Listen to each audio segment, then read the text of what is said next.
Friends, welcome to the lecture series on debates in Indian politics.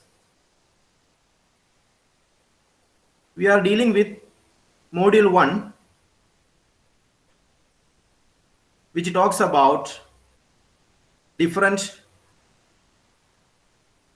issues related to the perspectives about Indian state, or it deals with the question how to approach the Indian state. And we have come across Partha Chatterjee, Sunil Kilnani, Sudipta Kaviraj. And today's lecture is an essay by Sudipta Kaviraj. The essay is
friends എനിക്ക് power supply problem ഉണ്ടായിട്ടുണ്ട്.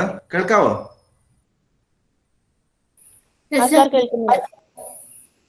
എപ്പോ വേണമെങ്കിലും UPS of ആവും.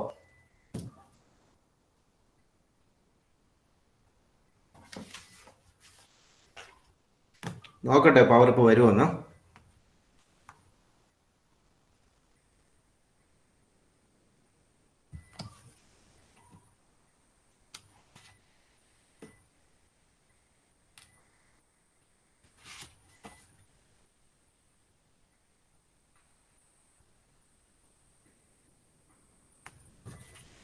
UPS ഇപ്പോൾ ഓഫാവും തോന്നുന്നു. Sound കേൾക്കുന്നു.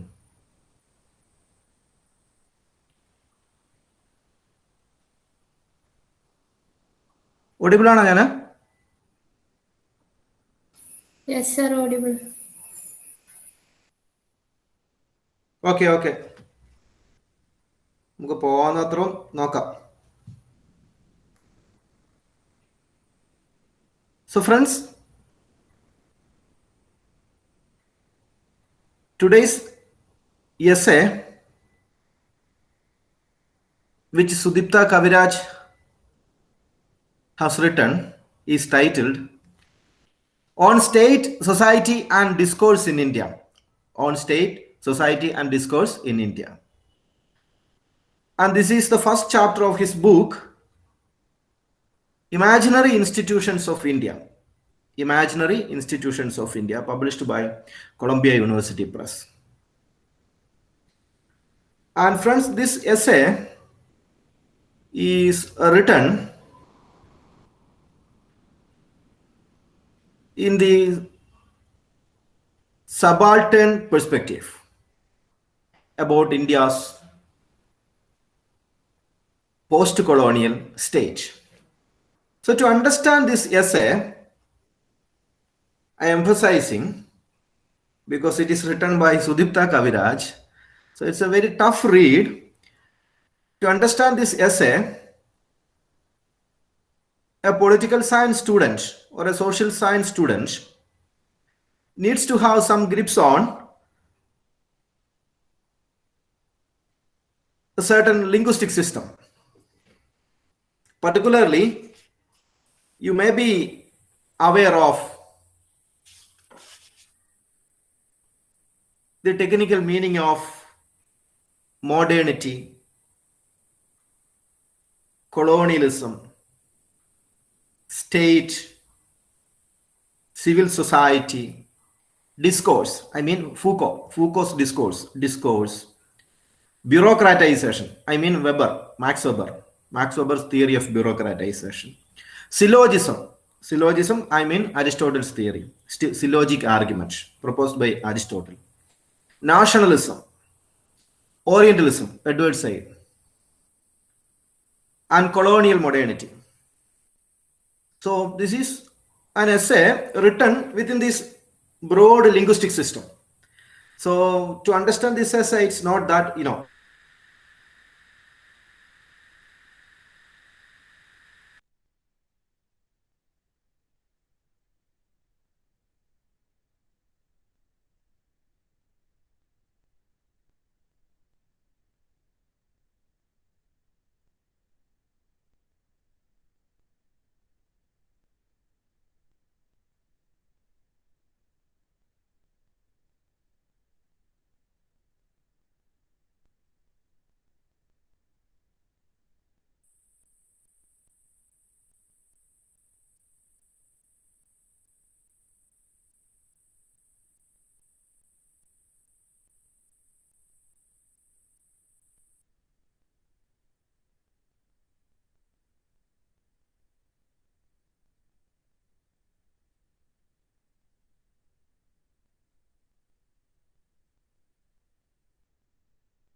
friends, am I audible?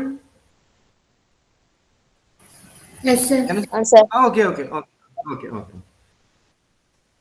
നമ്മളെന്താ പറഞ്ഞുകൊണ്ടിരുന്നേ? ഏതായിരുന്നു? Imaginary institutions, linguistic system. Okay. Linguistic system. So, friends, to understand Kaviraj's essay on state, society, and discourse in India, a student should have some kinds of grips on social science linguistic systems like modernity, colonialism, state, civil society, Foucault's discourse, Max Weber's theory of bureaucratization, Aristotle's theory of syllogism, nationalism, Orientalism, Edward Said, and colonial modernity. These are the major linguistic system upon which this essay is being written. So that said, friends, we know that in social theories, particularly in political theories, the connection between state and society is an old one. The connection between what is the connection between state and society. And we know that from our antiquity, we know that great masters like Plato and Aristotle, for them, there were no distinction between state and society. There were no any theoretical distinction between state and society. For Plato and Aristotle, state was a natural institution formed by individuals, family, and the community, where they found no a layer of individuals which are what may be called invisible, which forms the foundations of political order. So, in the antiquity, great writers never tried to distinguish between state and society. That is my point. But friends, in the modern era, this distinction became polished in the writings of contractualist theories, particularly Hobbes, who talks about an idea called body politic or civil society. Then comes Locke, who proposes a very technical meaning to the word civil society. For them, state, particularly for Hobbes, body politic was distinct from individual social relations. So Hobbes, Locke, Rousseau, these writers had proposed a very technical distinction between the idea of state and the idea of society. And friends, it was these writers, Hobbes, Locke, and Rousseau, who founded a theoretical underpinning to the idea of civil society. Particularly Hobbes, who was credited to have founded an idea of political order very distinct from civil society. Friends, in a sense, Renaissance and the notion of modernity has created a very distinct idea of state and society in the Western world. So in the Western world, when you think about state, you have to distinguish state from society where individual social relations takes place. And when coming to India, friends, we are little bit perplexed by this distinction, because when you come to the modern era or our colonial experiments, friends, for us, theorizing state and society is not that easy vis-a-vis those in the Western world. Because intellectual theoretical enterprises were so profound in the Western world, right from the writings of Hobbes, Locke, and Rousseau, you will find that theoretical enterprises that tried to distinguish between state and society, particularly civil society, were so profound. But in coming back to our society, India, this enterprising is not that profound. So we know that in the 19th century, of course, some social reformers, or particularly the efforts of Rajaram Mohan Roy onwards, you will see social reformers tried to bring in certain changes in the social relations of individuals. You will see social reformers trying to wipe out social evils. However, who will bring these changes in society is a very important question. It's a very important question. We know that in the West, social evils were not wiped out by the state or political order. That's a very important point. That is what Sudipta Kaviraj, has given a background for his essay from this perspective. In the West, social evils were wiped out not by an organized political order. Organized political order was established in the modern Europe or in the modern Western world along with social changes. So social changes took in the first place, then political order naturally evolved along the lines of social changes. But coming back to India, we know that that was, in the 19th century, some social reforms initiatives were, occurring in this part of the world, and reformers trying to eradicate sati practices or untouchability or initiatives like widow remarriage. So, or trying to abolish child marriage. These kinds of attempts were taken. But friends, keep in mind, these were not undertaken by the political order in the 19th century or in the 18th century. You can use several writers who tried to pinpoint this problem in India. That is, how you should locate state in the society. How a student of political science should locate state in the society where individual social relations takes place. Here you will find writers like Partha Chatterjee, Sunil Kilnani, Ashish Nandi, Rajani Kothari, Gayatri Chakravarti Spivak, who wrote the famous essay, Can the Subaltern Speak? Sudipta Kaviraj, for example, right, about whom we are talking now. So, friends, Kaviraj is part of the subaltern collective, and the subaltern collectives were particularly preoccupied with the question, who in India got the power from the Britain? Who in India got power from the Britain or the colonial Britain? Was it the elites or was it the masses? Or was it the elites on behalf of the masses? And who took what decisions for whom? Or who took what decisions on behalf of which classes of people? So these are, a perspective, the subaltern perspectives upon which these writers have wrote about India. And this essay is, of course, an essay written in that context.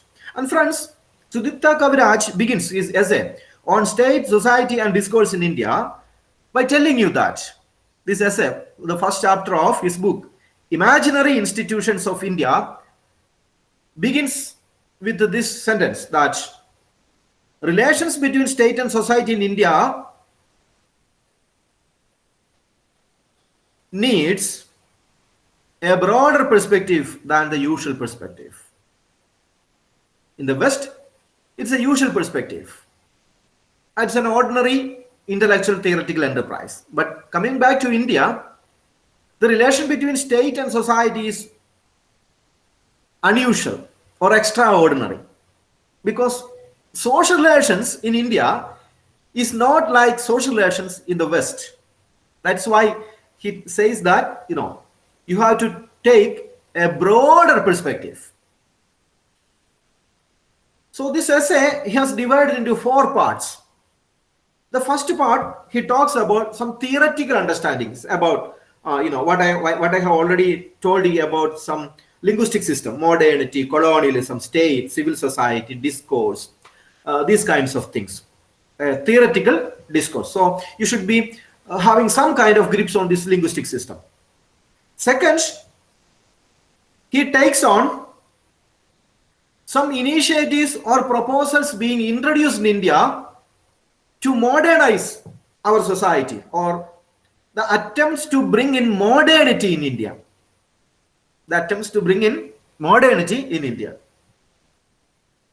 And third, he tries to analyze what happened to those initiatives after India became independent. Then the reader is being guided to a third section. What is that? You are asked to come across his thoughts on what happened to this early attempts to bring in modernity after India became independent. And finally, he raises some question of theory. So this is the fourfold classification of this essay, the four divisions in this essay. And he begins the first section, the theoretical remarks, preliminary theoretical remarks, in which he begins his essay by telling you that concepts like state and society is very much abstract and having excessive generality. Very much abstract and excessive generality. And he has an opinion that, Kaviraj has an opinion that it's not that a powerful analytical tool to understand the complex society like India. Rather, you need to look at the complexity of Indian society from some other different conceptual categories. But yet he tries to tell you that he is taking a broader perspective about state and society. Therefore, he defines society in this way. He defines society as any set of actually existing social relations. He defines society as any set of actually existing social relations. That is society according to his perspective in this essay. Any set of actually existing social relations. Then he is coming to define state. What is state? And he defines state can mean either any system of political rule, or a specific historically indexed style of interpersonal governance. You simply understand interpersonal governance. They are using so many vocabularies, adjectives to beautify their noun. So he's saying specific historically indexed style of impersonal governance. So you may understand state as impersonal governance. That is a Weberian idea that I told you, that you should have some grip on Max Weber's theory of bureaucracy. Bureaucracy, impersonal governance. So Kaviraj is also standing on Weber's idea.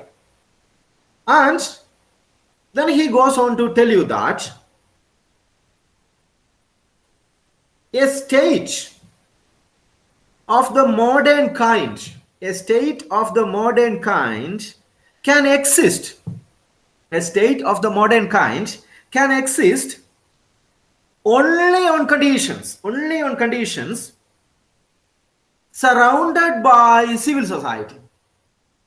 So he is problematizing his essay on state, society, and discourse in India by telling you that, friends, to find out the existence of a state of a modern kind,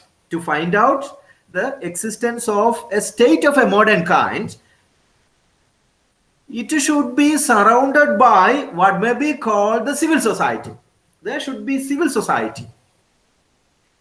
If there is only a fully grown-up civil society existed, you can find that a modern state existed.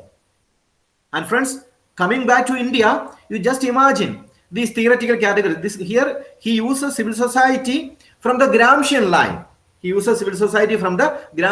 And I hope you may be aware of what Gramsci said about civil society. Lecturing about Gramsci civil society doesn't fall into the premises of this lecture. That's a different topic, but I understand and taken for granted that you are already aware of the meaning of civil society by Gramsci. So here, your writer, Sudipta Kaviraj, is telling you, friends, that if you wanted to know that there is a modern state exists, you should also find out that there is a fully grown up Gramscian line of civil society exists. This way he problematizes this essay. And friends, then he goes on to argue that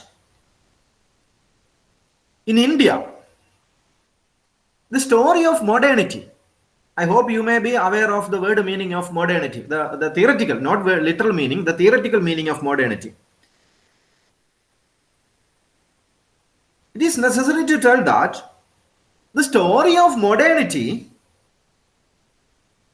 is inextricably linked to the story of colonialism. His essay is using so many adjectives. That's why it is very complicated to understand. He is using inextricably linked to the story of colonialism.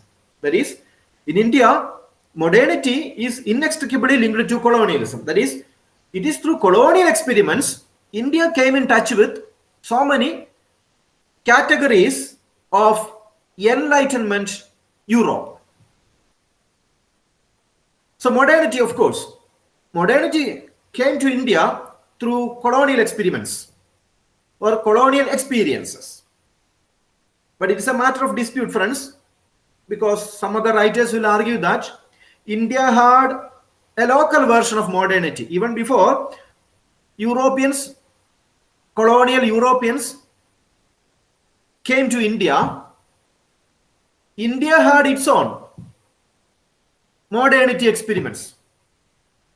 If you read Ijaz Ahmad, you will find out such literature. And friends, but this writer, Sudipta Kaviraj, is telling you that India's experiments in modernity, that our society is looking modern, where you had a fully grown up notion about individual person who is detached from all kinds of social structures, religion, dogma, superstition, and he is an individual with his own agency, moral autonomy. You keep in mind the perspectives of John Stuart Mill, which you had studied in the first semester. John Stuart Mill had spoke about autonomy, and Immanuel Kant, positive notion of liberty. So you should be able to control your senses through intellect. That is Kantian perspective of liberty. And friends, this modernity experiments in India, in which you had a notion of individual who is liberated from all kinds of social structures, that came to India only through colonial experiments. This is his perspective. And he argues modernity. So you should be very well aware of what is modernity in this lecture. Otherwise, you won't be able to understand Sudipta Kaviraj's essay. Modernity does not build institutions in an empty space. It's an interesting argument. Modernity does not build institutions in an empty space. Modernity has to rework the logic of existing structures. Yes, people had been living in India for centuries. They had their own worldview, their own social structures, their own dogmas, superstitions, belief systems, rituals. And you are about to bring in modernity not in a vacuum space. Rather, you are bringing in modernity in an existing social structure. And these social structures, friends, these social structures has its own, he's using so many adjectives here. He's saying like this: these social structures has sometimes surprisingly resilient justificatory structures. That is, the social structures which were existing in India for centuries, which were practiced by people living in India, has its own justification. I hope you understand that the centuries old traditions were existing, and these traditions which were practiced by people living in this part of the world had its own justification.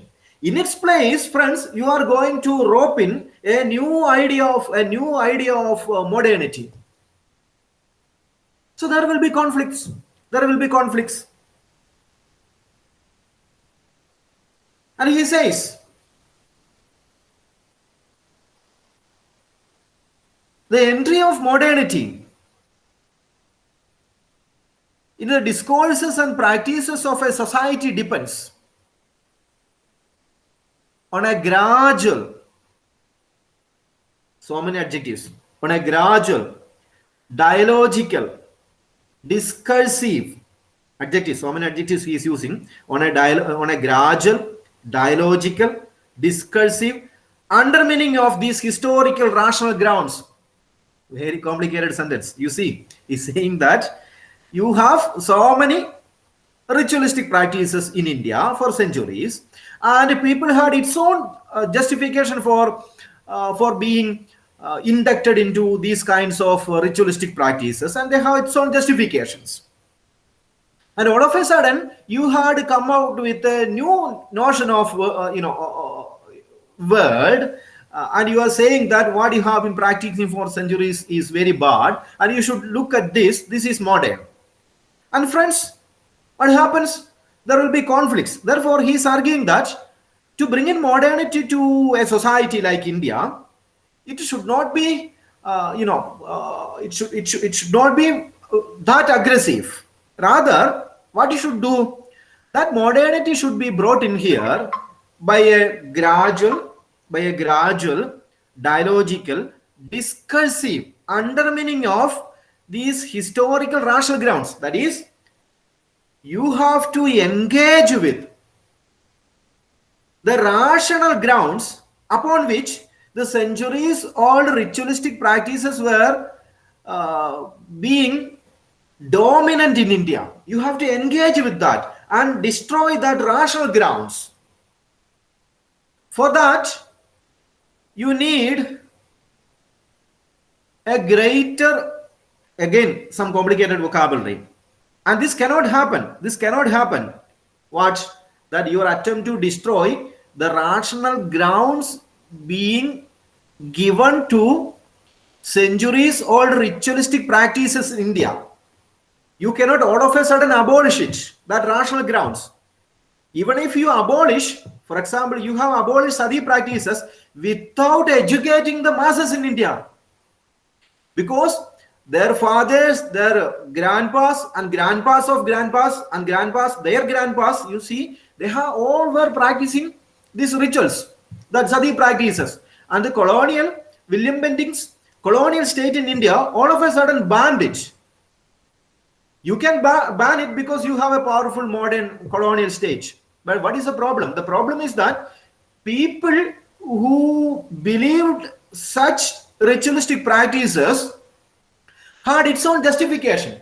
So, without engaging with such justifications, introducing reforms in a hurry will be counterproductive. That's why Sudipta Kaviraj is problematizing the colonial state introduced in India. He is problematizing the colonial state introduced in India. And he is saying that it cannot happen, that destroying that rational ground, that justifications to ritualistic practices. This cannot happen without extending much greater hermeneutic charity. Again, complicated vocabulary. Without extending much greater hermeneutic charity towards the practices we try to destroy. That is, hermeneutics means general principles of biblical interpretation. That you should give a hermeneutic charity towards. You should provide a hermeneutic charity towards the practices Indians have been engaging with for centuries. Right, that is hermeneutic charity. I hope you understood. Am I correct?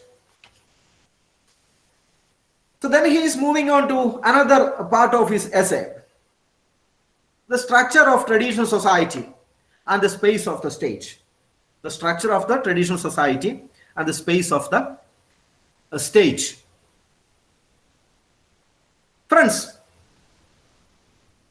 Kaviraj is taking you to a tour on what is the structure of the traditional Indian society. And he is giving you a panoramic overview of the space that the state acquired in that traditional society. I hope you understood. So several features of traditional construction of Indian society must be noted. Must be noted. If you are going to undertake an understanding of the space of the state in India. To understand the space of the state in India, you should take into consideration several features of the traditional construction of Indian society. First, he is giving you a panorama of caste system. And caste system is so significant to understand the Indian state, the space of the Indian state.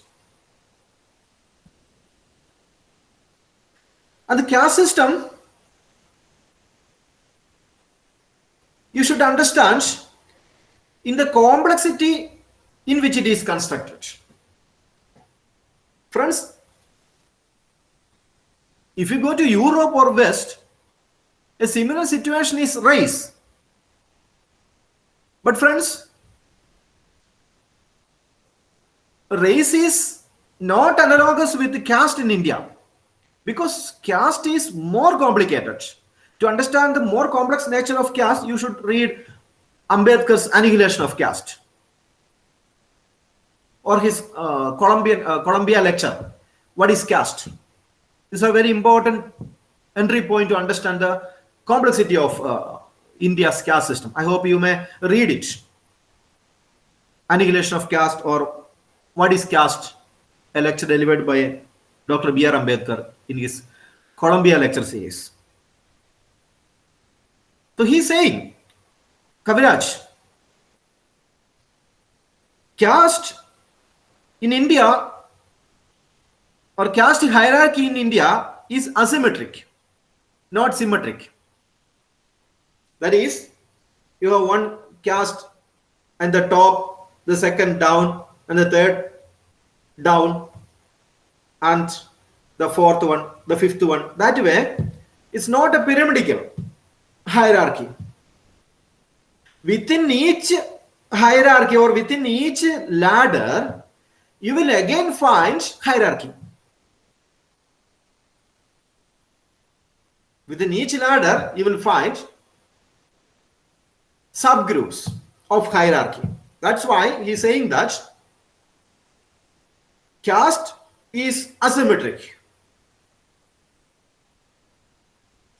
And he's talking about this caste asymmetric hierarchy by telling you ABC, BCA, and CBA a format, which I am not going to explain. You may read that file. You will get a more broad understanding of what does it mean to say this ABC, BCA, that is ABC, political power, BCA, control of the economy, and CBA, ABC, ritual status, BCA, political power, and control of the economy, CBA. That's he using a format. This is one feature of the society, traditional society in India, in which you have to find out the space of the Indian state. Second, he talks about the nature of the relationship between society and state in India traditionally. We know that in India, for centuries,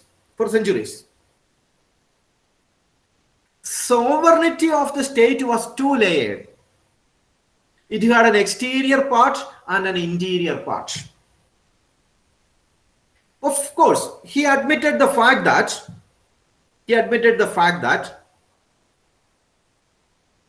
in India there existed a formally all-encompassing empires. So he may be referring to this, Nalanda, Mauryas, Guptas, other, empires like, the Mughals, Akbars, Shah Jahan, Delhi Sultanate. He may be referring to all these things. He's not mentioning, maybe he's referring to that. India had some pan-Indian empires that had survived for centuries. But actual political order was caused on an everyday basis by the neighborhood tyrants. But the real power, according to Kaviraj, was wielded by political order very closer to us. Political order very closer to us. Maybe, the Mauryan Empire, that was in North India, which existed there, but that didn't reach into your neighborhood. And who actually wielded power in your neighborhood? Your satellites. That you had a neighborhood tyrant who was a satellite of that pan-Indian empire.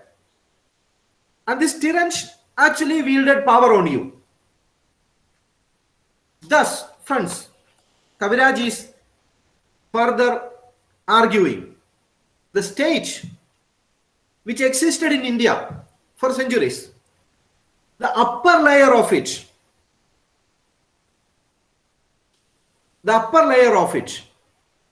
which the colonial and the nationalist movement saw themselves as historically succeeding. So, it's a complicated sentence, friends. The upper layer of that state which existed in India for centuries, and according to the colonial British power and the nationalist movement, that upper layer has been inherited by both the British colonial power and the nationalist movement after India became independent. That's why Kaviraj is arguing that the upper layer of that is the exterior part of the Indian state, which existed here for centuries, has been inherited or historically succeeded both by the colonial power and by the nationalist movement, was set in the middle of a peculiar segmentary social arrangement. Again, complicated sentence. That historically inherited upper layer of the Indian state was set in the middle of a peculiar segmentary social arrangement. That we had a social arrangement here for centuries. People had rationalistic justification for social arrangements. And Kaviraj is calling that social arrangement a circle of circles. That is the vocabulary he uses, or the analytical frame he uses to refer that peculiar social arrangement in which that historically inherited state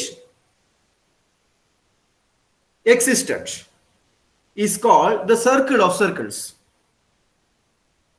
And each circle, North India, South India, West India, or East India, or Northeast India, where there had so many social groupings in India, they were all different circles. And each circle formed by a community of neighborhood mix of caste, religious denomination, and occupation. These communities or these circles were formed by mix of caste, mix of religion, and mix of occupation. And the state would occupy, within this circle, state would occupy a high ground in the middle of this circle. A high ground in the middle of this circle. And in each community, there will be a circle And that middle circle, there will be a political order. And this political order you can find across different parts of the nook and corner of India, across the length and breadth of India, you can find this circle. And he says, this is the circle of circle, that is the stage which we had inherited. And this stage has been inherited by the colonial power as well as the nationalist movement. This stage enjoyed a ceremonial eminence. Actually, this state was not that powerful. That is what he says. This state enjoyed a ceremonial eminence. But in fact, the state had rather limited power to interfere with the social arrangements, social segments, internal organization, the caste, the regional, the linguistic, the religious composition of India's different social groups. The state was not that powerful in interfering in the internal organization of each community in India. State had a ceremonial status. The ritualistic practices. The Indian state has endorsed it for centuries. That circle endorsed that ritualistic practices, that sati practices. No kings in India banned sati. No kings in India banned child marriage. No kings in India give sanctions to widow remarriage. No kings in India gave prominence to girls' education. So, the traditional ceremonial state in India sided with the ritualistic practices. So, why? Because that circle which Kaviraj is saying, for centuries, that circle, the so-called ceremonial state, were not that powerful enough to interfere in the internal organization of each community.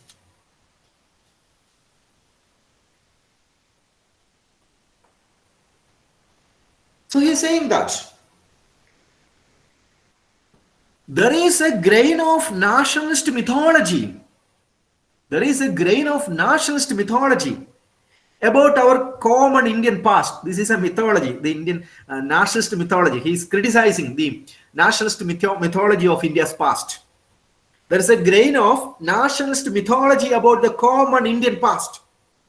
That mythology is saying that we must see the process of admission of alien groups into Indian society in a slightly altered way. That, the nationalist movement, which proposed a mythology of Indian past.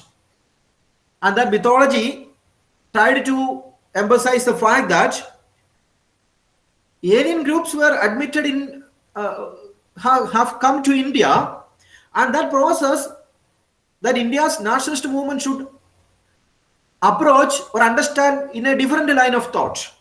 You know that, Hyun Sang came to India from China. Fahian came to India to understand India's culture, to study Buddhism. Seleucus Nicator has come to India from Greece, ancient Greece, who even Chandragupta Maurya, I think. Chandragupta Maurya had some kind of marital alliance with Seleucus Nicator. Or Marco Polo has come to India in the 12th century. It is believed that, St. Paul, the direct disciple of Jesus Christ, has come to India. So Islam came to India in 7th century.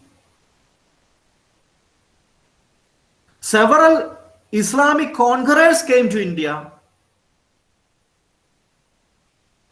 So the nationalistic mythology argued that local people or local communities in India tolerate aliens after profound battles, that we had struggled with all these people, that we didn't wholeheartedly accepted them in the first instance. Rather, we fought with them, later we accepted. We looked at them with suspicion. This was a narcissistic mythology that for centuries India was a tolerant society. This tolerant side of India society has been severely criticized by the writings of what may be called, V.S. Naipaul. V.S. Naipaul has severely criticized this tolerant disposition of India's narcissist movement. And if you understand more about this tolerant side, which has been criticized by some other writers, it's better to read an autobiography of an unknown Indian by Niraj C. Chowdhury. That's a better description of this tolerance mythology being presented by narcissist movement. So, friends, Kaviraj is very critical here. That this there's a standard nationalist picture of what happened in our past. There's a standard picture of what happened in our past. This is what Nehru's Discovery of India said. This is what Nehru's Discovery of India said. That if you read Nehru's Discovery of India, so it has been a book that influenced a generation of nationalist leaders and statesmen, which portrayed an India, a tolerant India, in which several chapters talks about what India was in the past, what India was in the medieval era. This kinds of an Nehruvian vision. That's why he has titled the book The Discovery of India, finding out the real India. So there is a nationalist, standard nationalist picture of what happened in India, in the past. So that nationalistic standard picture of India normally goes under the name of a composite culture. That narcissistic picture of India says that India was a composite culture, that we are not like a Westphalian nation state which had one religion, one language, one race. India is not like a Westphalian nation state or national community. India is rather a composite culture. And the self-congratulatory Hindus who celebrated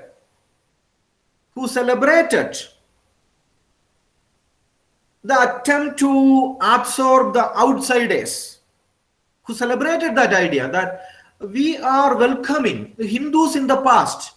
Hindus in the past welcomed aliens, welcomed outsiders. Friends, this is something a radical notion, because if you consider the ancient Greek culture, they never tolerated outsiders. The Romans, they never tolerated outsiders. For example, in the book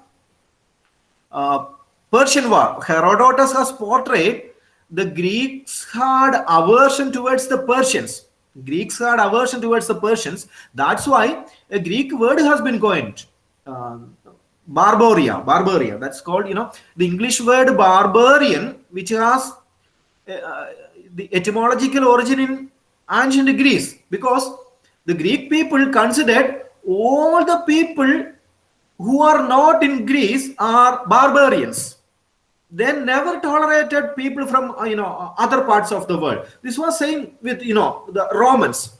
They had built big empires, but they had a notion of citizenship which were granted to Romans, were not given to people in their other part of their empires, people who are living in other part of their empire. But they had proposed some kind of a cosmopolitan citizenship, but that the prominence was to Romans. It's a story in the BC. But the nationalistic portrayal of India's identity,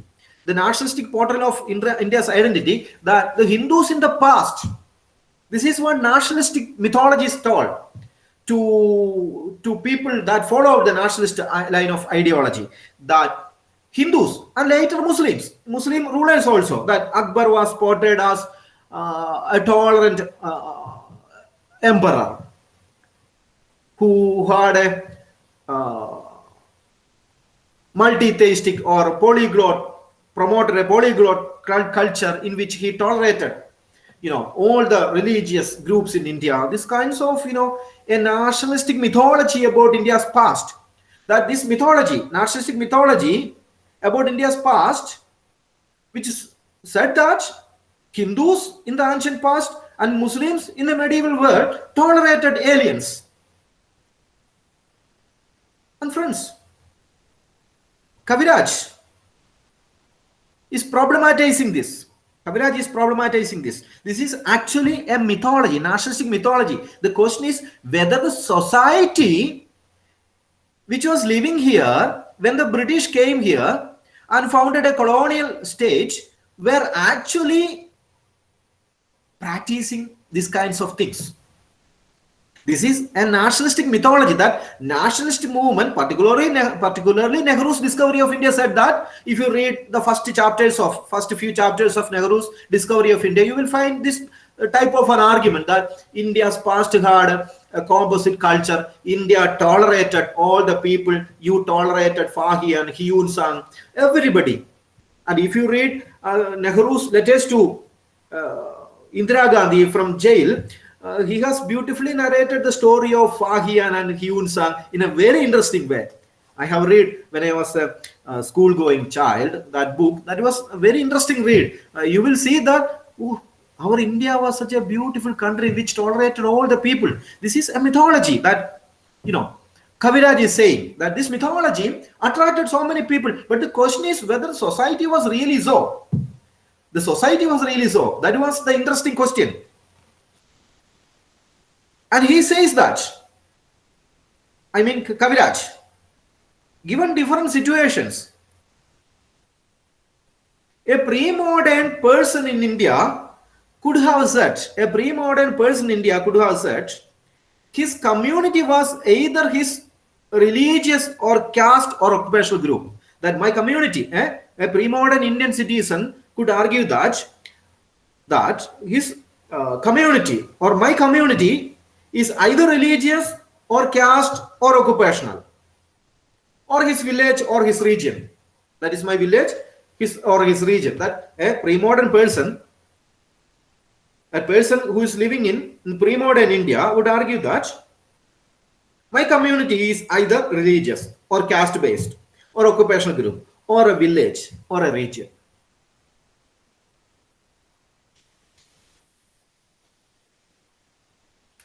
Where he belonged. And there was some kind of undestroyable hierarchy. That hierarchy may be either moral or political. This implies that early nationalist, Kaviraj argues, early nationalist, how could such a large entity like India be so easily colonized by the British? How? Such a vast India could so easily be colonized by the British. And Kaviraj says, the short answer is to the question was wrong. The short answer is that the question was wrong. The short answer to the question was wrong. Because the horizon of belongingness in India, consequently of conceivable social action, was such that there was no an India to conquer. Friends, how beautifully he's saying that there was no an India to conquer, because there was no such a thing called India here. Because it was a circle of circles. There was no such a pan-Indian notion existed here. It was all circle of circles. No an India existed here. That India is a mythology of the nationalist movement. That mythology of the nationalist movement, which is particularly discovery of India. Nehru's discovery of India. That portrait a pan-India. Actually, that doesn't exist here. That's why it was so easy for the Britishers to conquer India. But the nationalist movement asked that question. How could such a vast identity called India be easily conquered by the British? And Kaviraj is saying that this question is wrong. Why? Because there was no such a idea called India that never existed here. So there is no point in raising that question. But this pan India was a mythology of the nationalist. And friends, then he's moving on to colonial modernity that we will talk in the next lecture. Colonial modernity. This is what I'm going to I have presented before you, and you can have questions if you want. The next part we will talk tomorrow.